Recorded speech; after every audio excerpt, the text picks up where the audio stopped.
रात्रीचे अंधारलेले आकाश, गावातील घड्याळ 12 वाजल्याचा आवाज देत होते. पावसाच्या सरी नुकत्याच थांबल्या होत्या आणि जमिनीवरून ओलसर मातीचा सुगंध दळवळत होता. माळरानावरून वारा जोरात सुटला होता. गावापासून थोड्या अंतरावर असलेल्या जुन्या वाड्याच्या खिडक्यांवर पावसाचे थेंब चमकत होते. तो वाडा गावात भुताटकी वाडा म्हणून ओळखला जात असे. आनंद नावाचा तरुण पत्रकार काही दिवसांपूर्वी गावात आला होता. त्याला त्या वाड्याबद्दल ऐकून फारच कुतूहल वाटले. गावातील लोक सांगत होते की रात्री वाड्यात विचित्र आवाज येतात, पावलांचे आवाज ऐकू येतात, कधी कधी दिवे लागतात आणि बंद होतात, पण आत गेलं की काहीच दिसत नाही. आनंदला सत्य शोधायचं होतं. त्या रात्री तो एकटाच टॉर्च घेऊन वाड्याकडे निघाला. पावसामुळे रस्ता चिखललेला होता, पण त्याने भीती न बाळगता पुढे चालत गेला. वाड्याचे मोठे दरवाजे अर्धवट उघडे होते. आनंदने टॉर्च लावून आत पाऊल टाकले. आत एकदम थंडावा जाणवला. भिंतीवर कोळीष्टके होती. सगळीकडे शांतता पसरली होती, पण ती शांतता अंगावर काटा आणणारी होती. अचानक कुठून तरी पावलांचा आवाज आला. आनंदने टॉर्च त्या दिशेला लावला, पण कोणीच नव्हते. तो थोडा घाबरला, पण परत पुढे गेला. वाड्यातील मोठ्या हॉलमध्ये जमिनीवर धुळीवर काही पावलांचे ठसे दिसले. ते अगदी ताजे होते. आनंदने त्यांचा मागोवा घेतला. ते ठसे जिन्याकडेच जात होते. तो जिनावर चढून वर गेला. वरच्या मजल्यावर गेल्यावर अचानक टॉर्च बंद झाला. काळोखात त्याचे हृदय जोरजोरात धडधडायला लागले. त्याने घाईघाईने टॉर्च नीट केला आणि परत चालू केला. तो चालू झाल्यावर त्याच्या नजरेस एक दरवाजा पडला. तो अर्धवट उघडा होता.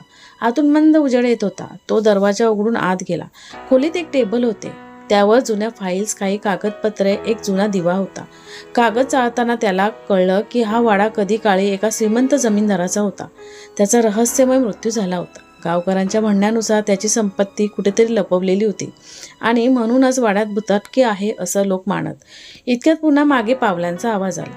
आनंदने पटकन मागे वळून पाहिले तर दरवाजात एक माणूस उभा होता. काळा कोट, टोपी आणि चेहरा सावलीत लपलेला. आनंदच्या अंगावर काटा आला. तो माणूस काही न बोलता हळूच चालत खाली उतरला. आनंदने धाडस करून त्याचा माग काढला. खाली पोहोचल्यावर तो माणूस वाड्याच्या मागच्या बाजूच्या गुप्त दरवाजातून आत शिरला. आनंदनेही धाडसाने आत प्रवेश केला. आत एक गुप्त तळघर होते. आत शिरताच आनंदच्या नजरेस जुन्या तिजोरीसारख्या पेट्या दिसल्या. त्यातील एक पेटी उघडी होती आणि त्याची जुनी नाणी, दागदागिने, सोने होते. तो माणूस आनंदकडे पाहून म्हणाला, तू इथे यायला नको होतं. हा खजिना माझा आहे. आनंदने विचारलं, तू कोण? तो हसला, मी या वाड्याचा वारस आहे. माझ्या आजोबांनी संपत्ती लपवली होती, पण कुणाला कळू नये म्हणून मी वाड्यात येणाऱ्यांना घाबरवतो. लोकांना वाड्यात भूत आहे आणि म्हणून कोणी येत नाही. आनंदला आता सगळं स्पष्ट झालं. गावात पसरलेलं भुताटकीचं रहस्य फक्त एक भ्रम होतं. पण तेवढ्यात बाहेरून काही गावकरी आले. त्यांनी आनंदचा आवाज ऐकू आला होता. गावकरी आत आले आणि माणसाला पकडलं. आनंदने सर्वांना खरी गोष्ट सांगितली. दुसऱ्या दिवशी पोलीस आले आणि त्या वारसाला अटक केली. खजिना सरकारकडे जमा झाला. गावकऱ्याने आनंदचे आभार मानले, कारण आता त्या वाड्याची भुताटकीची भीती संपली होती. आनंद परत शहरात गेला, पण त्याच्या मनात त्या रात्रीचा रोमांच कायम राहिला. त्याने त्याच्या पेपरमध्ये मोठी बातमी लिहिली, भुताटकी वाड्यातील सावल्यांचा उलगडा. सत्य समोर आलं. त्या बातमीने गावाचं नाव प्रसिद्ध झालं आणि वाडा आता पर्यटन स्थळ बनला. आनंदला समाधान मिळालं की त्याने एका रहस्याचा उलगडा केला. तर मंडळी, तुम्हाला कथा आवडली असेल तर कथेला लाईक करा, कमेंट करा आणि जास्तीत जास्त शेअर करा.